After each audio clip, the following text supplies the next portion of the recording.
हाफिज़ मोहम्मद अब्दुल्ला कि वो आएँ और आप भाइयों के सामने अपने मखसूस अंदाज में तिलावत कुरान मजीद से हमारे दिलों को मुनव्वर करें। अऊज़ु बिल्लाहि मिनश शैतानिर रजीम बिस्मिल्लाहिर रहमानिर रहीम या अय्युहल्लज़ीना आमनू ला तुक़द्दिमू बैना यदयिल्लाहि व रसूलिहि वत्तक़ुल्लाह इन्नल्लाह समीउन अलीम या अय्युहल्लज़ीना आमनू ला ترفعوا أصواتكم فوق صوت النبي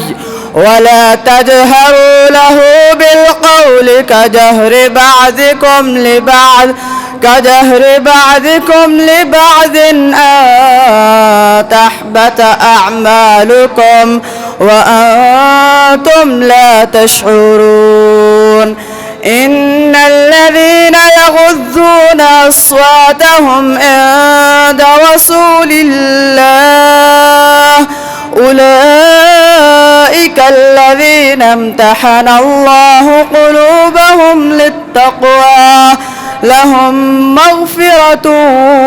وأجر عظيم إن الذين ينادونك من وراء الحجرات أكثرهم لا يعقلون ولو أنهم صبروا حتى تخرج إليهم لكان خيرا لهم والله غفور رحيم.